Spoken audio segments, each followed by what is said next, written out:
Shri Rahul Gandhi ji.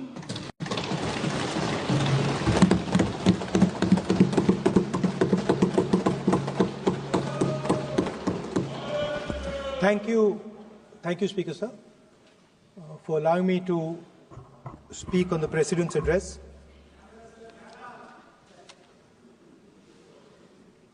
Camera. Thank you. Double thank you, sir.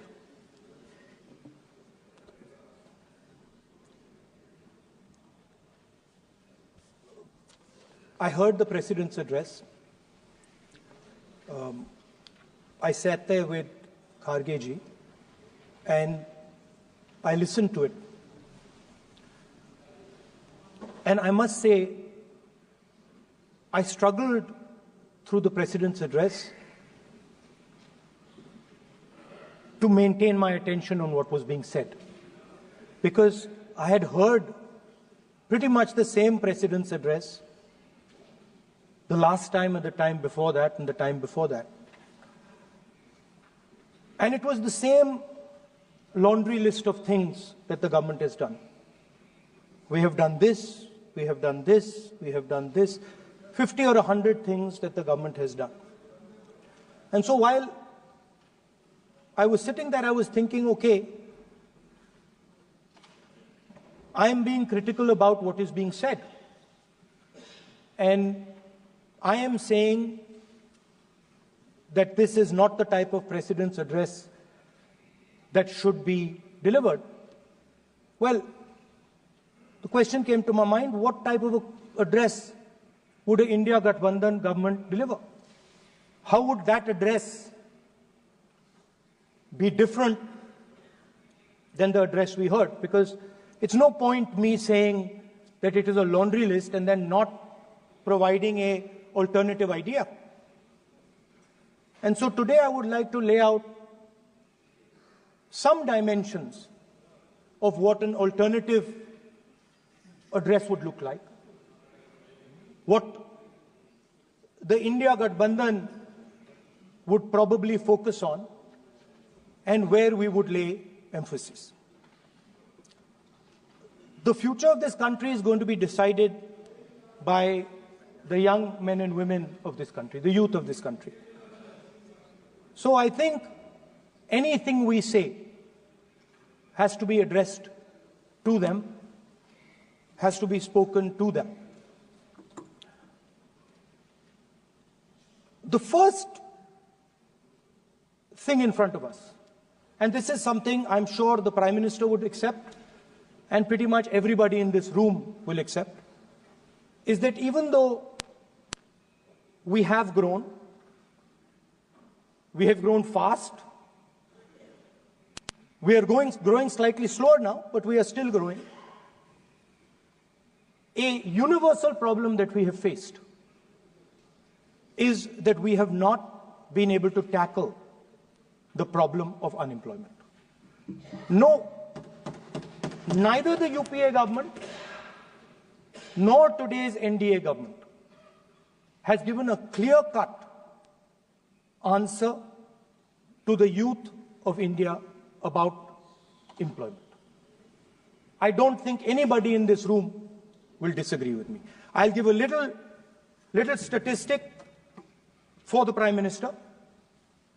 The Prime Minister, something I would agree with directionally. The Prime Minister proposed the Make in India program.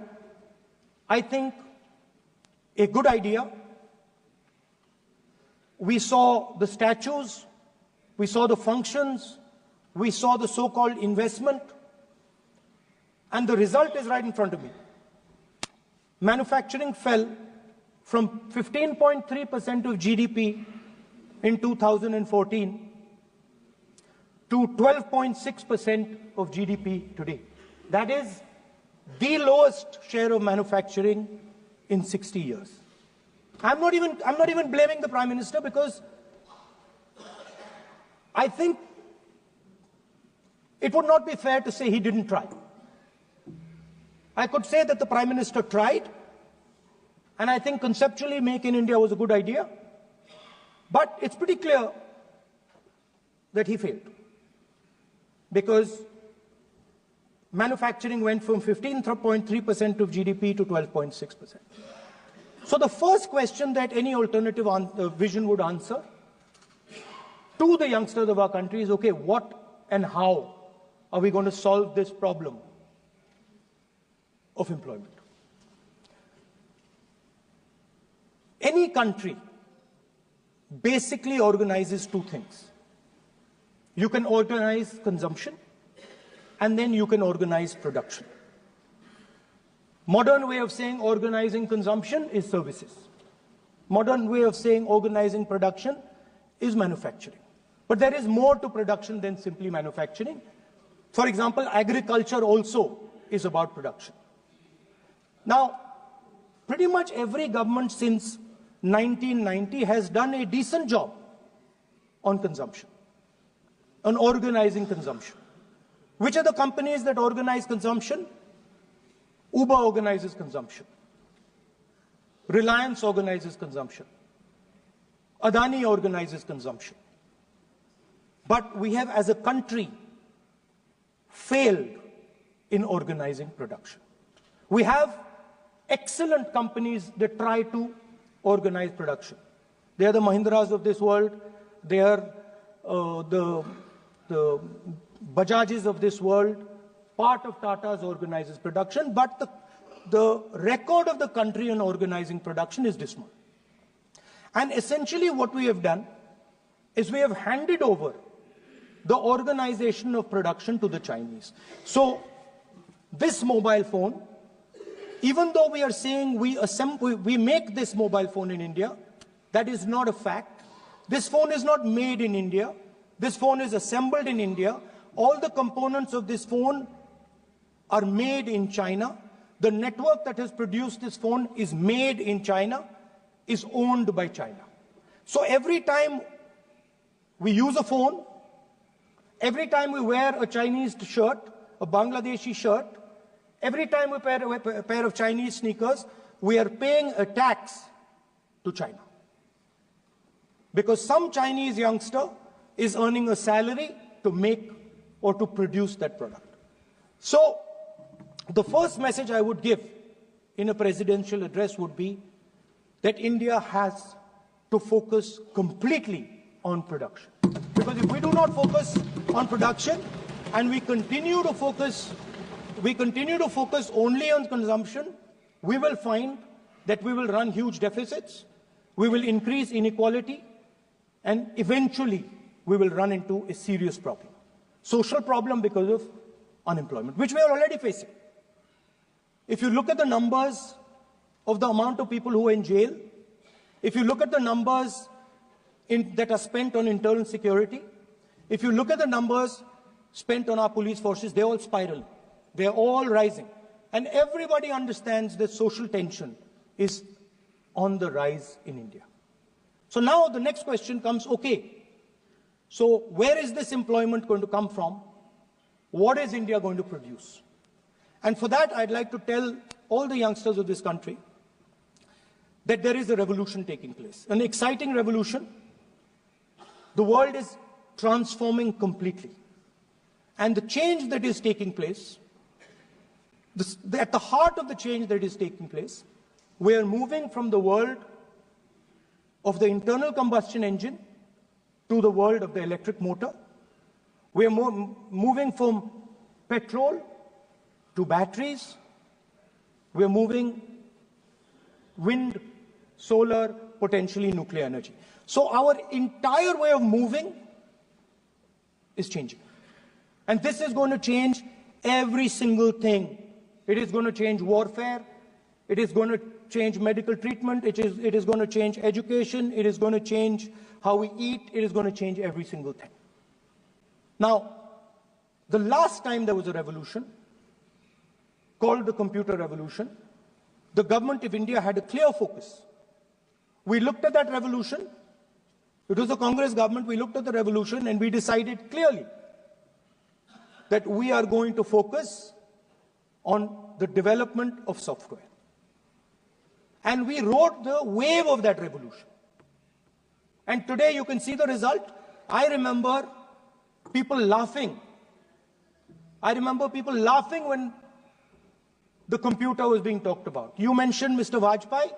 I respect Mr. Vajpayee, but Mr. Vajpayee gave a speech saying that computers are of no consequence to India. So, what is important when there is a revolution? What is important is that you understand what are the drivers of that revolution and where exactly do you need to focus, where exactly do you need to sit in that revolution. I said that this revolution is going to change everything. And I want the youngsters in this country to think about it. There is a war going on in Ukraine. The war in Ukraine is actually a war between the internal combustion engine and the motor, the electric motor. The electric motor is inside the drone, the engine is inside the tank. And if you look at what is going on in Ukraine, the tanks are dying by the thousands. And small little drones with electric motors, small batteries, not much bigger than that, are destroying the entire tank artillery infrastructure of both Ukraine and Russia.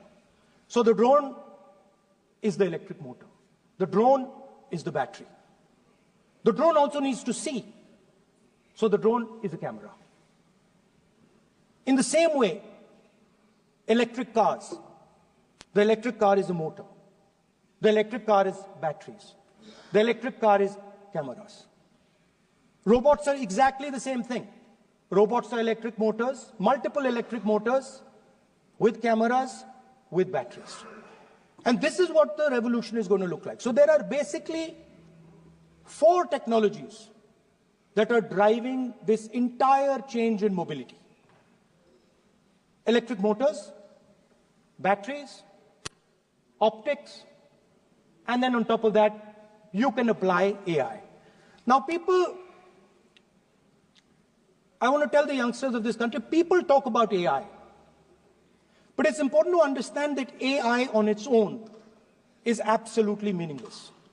Because AI operates on top of data. Without data, AI means nothing. And if we look at data today, there is one thing which is very clear. Every single piece of data that comes out of the production system in the world, the data that was used to make this phone, the data that is used to make electric cars, the data that is used to make basically all electronics on the planet today is owned by China. And the consumption data is owned by the United States. In China, the consumption data is owned by China, but in India, companies like Google, companies like Facebook, companies like Instagram, X, they own our consumption data. So if India wants to talk about AI, it has to first answer the question, what data is going to power that AI? And the answer today is India does not have that data. Neither does India have production data, neither does India have consumption data. We have handed our consumption data to the big American companies, and the production data we don't have anyway. So what would that vision look like? The first thing, we would start getting youngsters excited about this revolution. We would start to introduce the idea of a completely new way of moving, a complete revolution in how things move. We would start teaching our children in schools about batteries, about electric motors, about how these things combine, about how drones, robots, electric cars are structured, how they will work together. And most important, we have to start building a production network so that we can get access to production data. Now, what would we focus on? We would not give you a laundry list. China has at least a 10-year lead on India in this space. China has been working on batteries, robots, motors, optics for the last 10 years, and we are behind. So what would our president's address say to the youngsters? We will choose critical areas in each one of these technologies, and we will start to build capabilities in those areas. The second thing we would do, we would ensure that our banking system is not captured by 2 or 3 companies that basically do not allow you to build a production system. But our banking system is open, is dynamic, and is accessible to small and medium businesses and to millions and millions of entrepreneurs who want to take part in this revolution. Our foreign policy would take into account this revolution. When we talk to the United States, we would not send our foreign minister to invite our prime minister to his coronation. We would not send him 3 or 4 times, please invite our prime minister. Because if we had a production system and if we were working on these technologies, the American president would come here and invite the prime minister. So it is important to understand where a...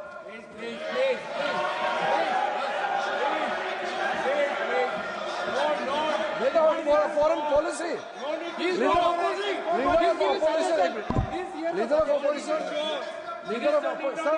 Leader of opposition cannot make such serious, unsubstantiated statement. This is related to the relation between 2 countries, and he is making an unverified statement about invitation of the Prime Minister of our country. Is better than our dignity. How can you make such kind of statement? He is leader of opposition, sir. He should be responsible in making such statement. Sir. LOP is giving us very positive suggestions. Why they are worried, sir? For the country, he is giving. Leader of opposition has the information from any official source. He must inform the House. If leader of opposition has the information, please inform the House. Okay. Who has told you that foreign ministers visited for the purpose which you have mentioned? You must specify it. So, I'm sorry that disturbed you, that question. I apologize for disturbing your peace of mind. It's okay. I've apologized. I've apologized for disturbing your peace of mind. I'm sorry. Apologize for lying to the House. ऐसा नहीं होता है. तो serious होना चाहिए leader of opposition को. कम से कम देश के मामले में तो एक हो. देश के मामले में तो एक वॉइस से बोलना चाहिए. ये गलत बात है. ये ठीक नहीं है. लीडर ऑफ अपोजिशन को इस तरह का बयानबाजी नहीं करना चाहिए. ये गंभीर विषय पर चर्चा चल रही है. So we would start by telling our young men and women that they have to be at the forefront of this revolution. We cannot afford that the Chinese are at the forefront of this revolution. Number 1. Number 2, we would ensure that the absolute best experts on these technologies would talk to our students, would talk to our youngsters and guide them on what a future, on what these future technologies are going to do. We would make them partners in this revolution. Now, we talk about defense. And today, we have the Chinese. And the Prime Minister has denied it. And the army has contradicted the Prime Minister. It's true. The Prime Minister has denied it. The Prime Minister has denied it. And the army has disagreed with the Prime Minister that China is sitting on 4,000 square kilometers of our land, of our territory.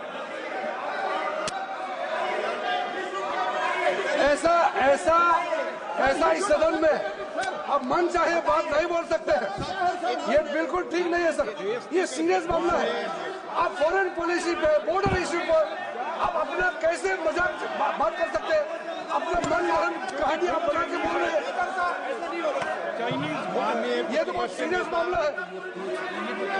विदेशी प्रतिपक्ष के नेता जो आप विषय बोल रहे हैं, जो विषय आप बोल रहे हैं, उसके तथ्यों को let me speak.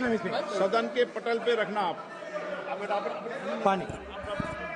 अनुरोध है लीडर ऑफ पोजिशन बोलिए, हम लोग शांति से सुनेंगे, ये आपका अधिकार है बोलने का, मगर आप मन चाहे ऐसा सीरियस इशू पे कैसे बोल सकते हैं? सीरियस मामला है। आप सदन में बोल रहे हैं, से बोलते हो, फॉरेन मिनिस्टर का बात बोल देते हो, सीमा का बात ऑफिशियल पर्सन से अलग बात करते हैं, ऐसा मत बोलिए, ये देश के लिए ठीक नहीं है। महत्वपूर्ण विषय है। आपको सीरियस होना पड़ेगा लीडर ऑफ ऑपोजिशन। ये गंभीर मामले को आप ऐसा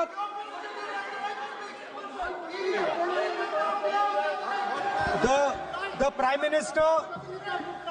Prime Minister has denied that Chinese forces are inside our territory, but for some reason our army keeps talking to the Chinese about their entry into our territory, and our Chief of Army Staff has said that the Chinese are inside our territory. This is a fact. This is not invention, this is a fact. Now, but the reason China is inside our territory is important. Because people think that wars are fought between armies and their weapons.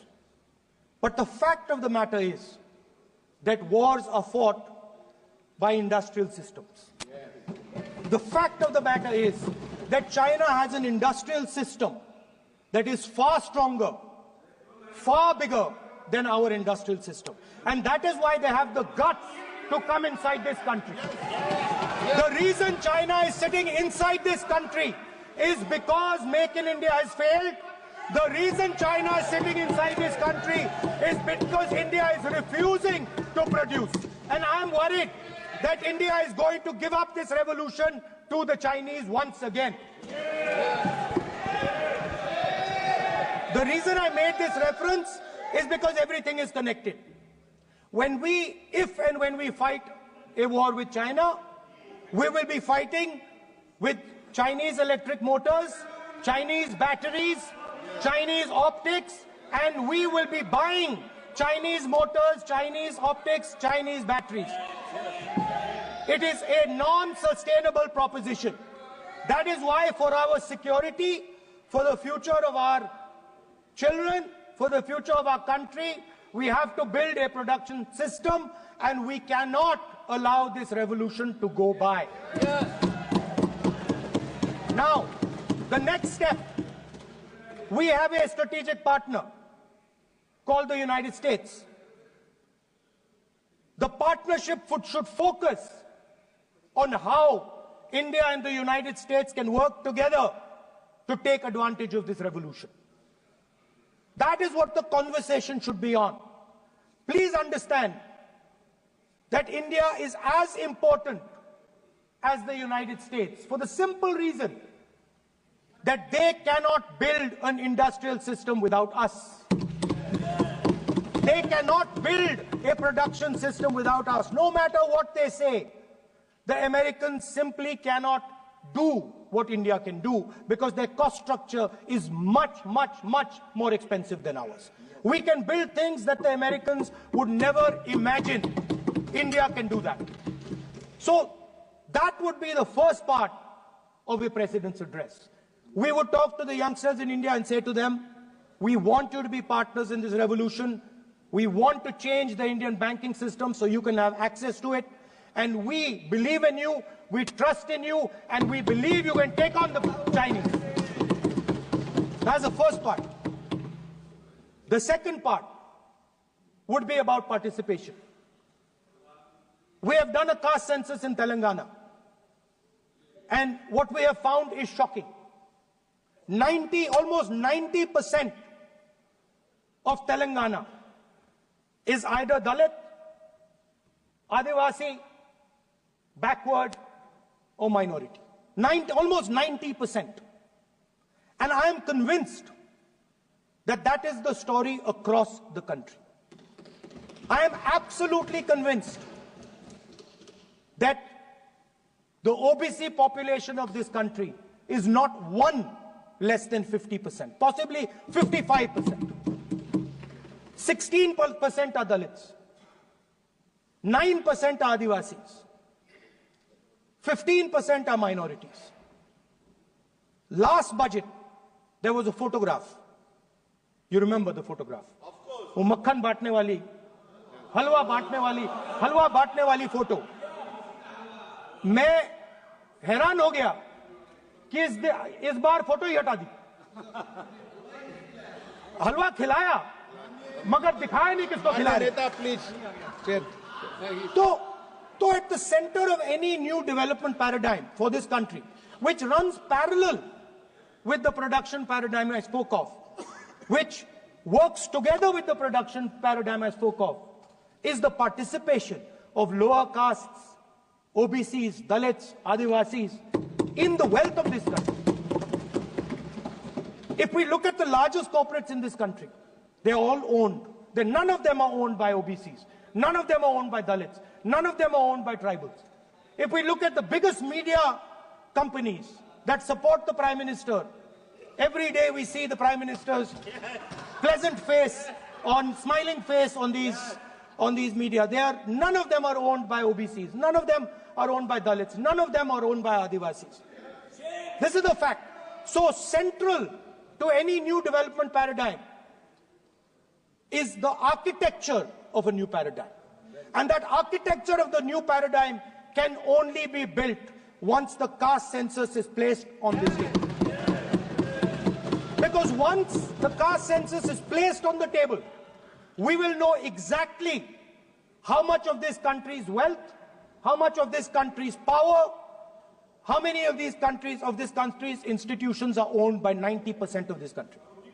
There are OBC MPs in the BJP. There are OBC MPs in the BJP. There are Dalit MPs in the BJP. There are Adivasi MPs in the BJP. Remember, you are OBCs, you have 50% of the population and you have absolutely no power. I know that you're sitting there and you cannot even open your mouth. That is the truth of the country. प्रधानमंत्री का चेहरा आपको दिखाई नहीं देता है. जाति जनगणना, प्रधानमंत्री का चेहरा आपको दिखाई नहीं देता है. Architecture, participation, revolution in this country that we are going to bring. ये अंधेरा हो गया है. पार्लियामेंट में है. ये कुछ दिखता नहीं है. सोनिया गांधी, प्रियंका, ये लीडर ऑपोजिशन को कुछ दिखाई नहीं देता है. ओबीसी बात करते हैं. The idea is, Speaker sir, the idea.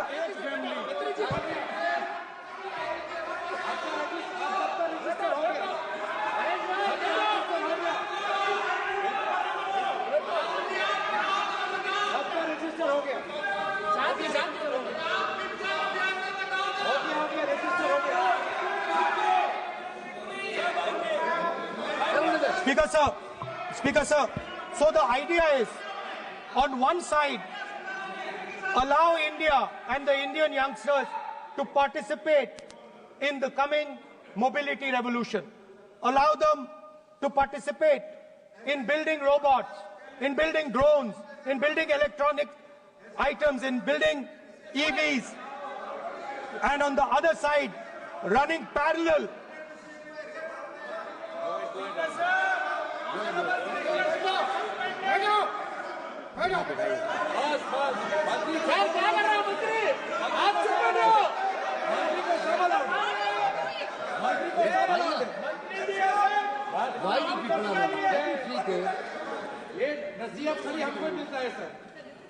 मैंने उनको ही मना the country, Speaker sir. ऐसा नहीं है. आप So, भी बहुत डिस्टर्बेंस करते हैं. okay, Speaker sir.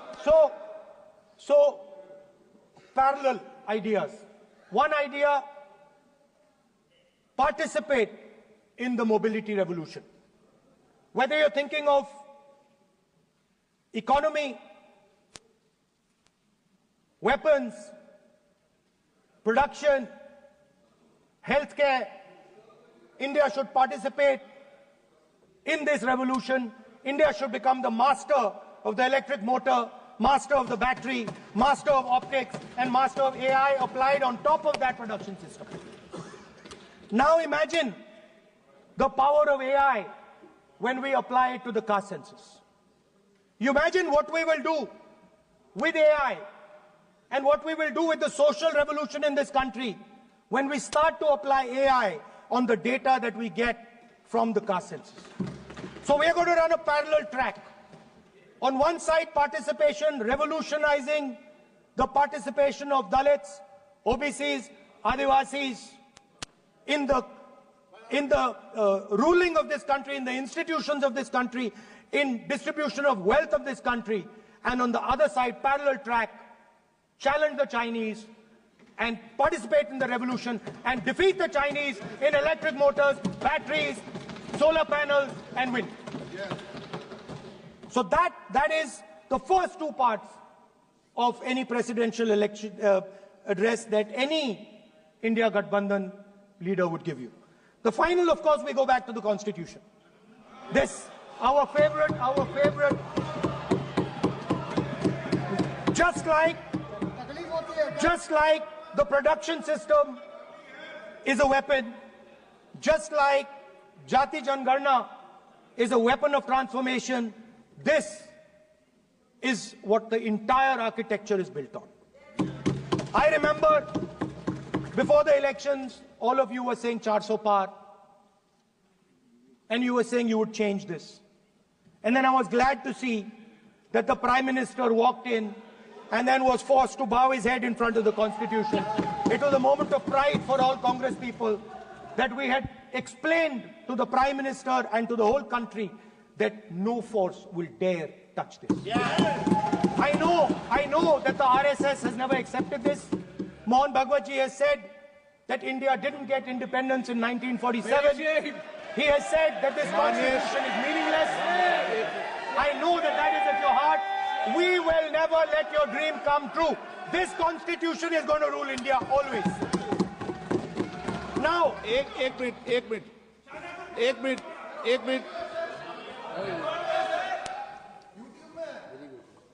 आप प्रतिपक्ष के नेता हैं, मेरा आपसे आग्रह है कि जो विषय आप रखें वह तथ्यों पर आधार पर रखें, उचित होगा। मैंने आपको पहले भी कहा, और जो सदन के सदस्य नहीं हैं उनकी चर्चा न करें। बताता हूं सर, मोहन भागवत आप नियम प्रक्रियाओं की पालन करें, आपसे अपेक्षा। सर, मोहन भागवत जी ने स्टेटमेंट दिया। मोहन भागवत का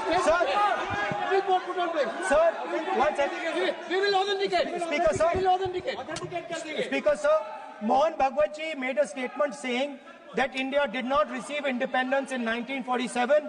It received independence when the Ram Mandir was inaugurated. We will place that on the table. Now, sir, I would like to mention one small thing, but very important thing. Speaker sir, this constitution is supported by this constitution is supported by the vote of our people. Without the secure vote of the Indian people, this constitution means nothing. Now I want to bring to the notice of this House some data, some information about the Maharashtra election. Very simple stuff. Speaker sir, between the Lok Sabha election, which the India Alliance won, and the Vidhan Sabha election, the voting population of Himachal Pradesh was added to the voting roll of Maharashtra. Meaning the entire population of Himachal Pradesh was added to the voter rolls of Maharashtra. Please understand what I am saying. In Lok Sabha, the difference between Lok Sabha and Vidhan Sabha was the population of Himachal. The entire population. Almost 70 lakh new voters suddenly arrived between Lok Sabha and Vidhan Sabha. Now, the most interesting part, and the Prime Minister is not looking at me. The most interesting part,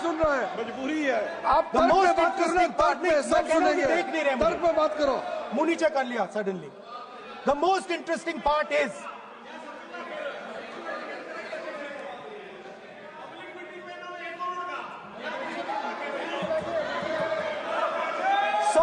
Sir, Maharashtra में more voters were added in 5 months in Maharashtra than were added in 5 years in Maharashtra.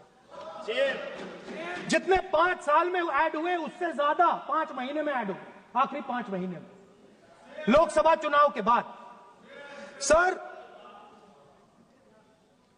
एक building है sir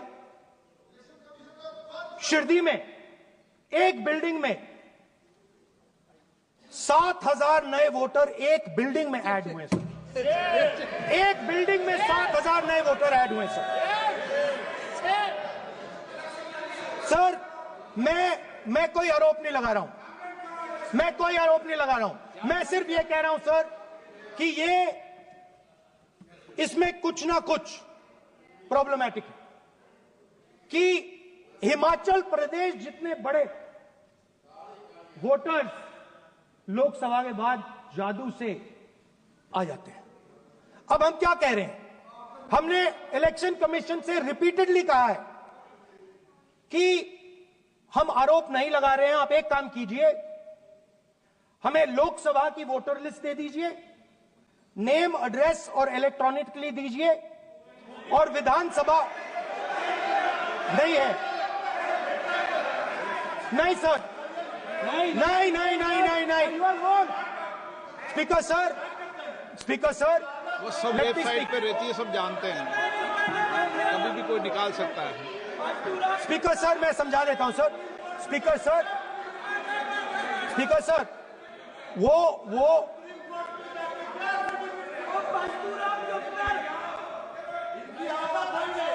speaker sir, we have asked, Speaker sir,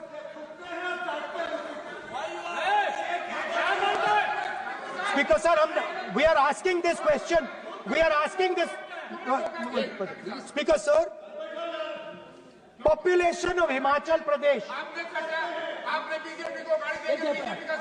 please, population of Himachal Pradesh has voted, extra has voted in Maharashtra. We are saying to the Election Commission, please give us the names and addresses and polling booths of all the workers in the Lok Sabha and all the workers in the Vidhan Sabha, so we can calculate who these new workers are, who these new voters are. Interestingly, the new voters are mostly in the constituencies that the BJP has swept. Please understand, the new voters have been added mostly in the constituencies where BJP has swept. I am still not making an allegation.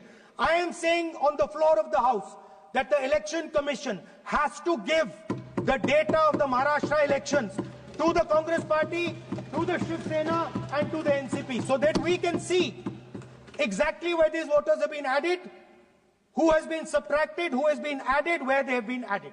This is not an irresponsible request. This is a very simple request for them to fulfill. The reason I am saying this, sir, is because the rules have been changed. This is not just said in isolation. Speaker, sir, the election commissioner used to be chosen by the Prime Minister, Leader of Opposition, and the Chief Justice. Sir, the Chief Justice was removed from that committee. Why? Why? This is a question, sir. This is a question to the Prime Minister. Why was the Chief Justice removed from the committee? Now, in a few days, I am going to go to the meeting. I am going to go to the meeting. There's going to be Mr. Amit Shah and Mr. Modi ji. And there's going to be me. 2 to 1. Why am I even going to the meeting? What is the purpose of me going to the meeting? I am only going to the meeting to certify what Modi ji and Amit Shah ji are going to say. Right? Whereas if the Chief Justice was there, there could be a discussion. Chief Justice and Leader of Opposition could say, no, we don't agree. So, there seems to be a calculated strategy. Now, just prior to the Lok Sabha, the election commissioner was changed and 2 new election commissioners were placed. Yes. We know that the election dates were changed. Yes. We know that the elections were postponed. These are facts. These are not things I am inventing. So, in order to safeguard this constitution, the entire opposition requests the data for the Maharashtra election. We request the data and the electoral voter list for Lok Sabha and the corresponding list for Vidhan Sabha. And I am very confident that the Election Commission will not give us this information. Speaker, sir, that is broadly. So the third element of our President's address would be a determined defense of India's institutions, of our democratic system, and a re-look at our entire democratic framework, and the looking again at all the institutions that have been taken away from the people of India. So those would be the type of things that we would say in a presidential address. I'd like to finally say one thing. In the last, थोड़ा बढ़ा देता हूँ. अब मैं थोड़ा और खींचूंगा. अब और खींचूंगा थोड़ा. अब और खींचूंगा. So in the last, there is a background, a philosophical background to what I am saying. Essentially, what I am saying to the youngsters of India and to this House is that instead of focusing on multiple things, instead of telling us a laundry list, give us a strategy, give us a vision, make it clear, right? Now, there is a philosophical basis to this. There is even a deep philosophical basis to this. I showed you the picture of Shivji, which you didn't allow me to show. I showed that picture for a reason. What does that picture tell us? If you look at that picture carefully, it tells us focus carefully. Do not get distracted. Do not look here and there. Do the job at hand. So there is a philosophical basis to the speech I have given. I have not told the House and the country that we will do this, and this. This is the philosophy of Shivji. Say what you have to say, but be clear that you're going to do that one thing and don't do 56, 70 different things. So there is a link between our philosophical tradition, our religious tradition, and what I'm saying. And that is what India needs to do. India needs to connect the past, the values of the past. You talk about Sardar Patelji, but you destroy Sardar Patelji's values every day. You talk about Ambedkarji, you destroy his values every day. You talk about Nehruji. No, you don't talk about Nehruji. Right? You bow in front of Buddha. You destroy what he says. So the point is, you have to be truthful to what you are, right? And it is important that when you are giving a way forward to the nation, there is clarity of purpose. There is no hatred, there is no violence, there is no anger, because these things are destroying our country. So my speech has not been angry, has not been nasty. My speech has been very polite, very kind, and I thank the Prime Minister for coming and listening to it.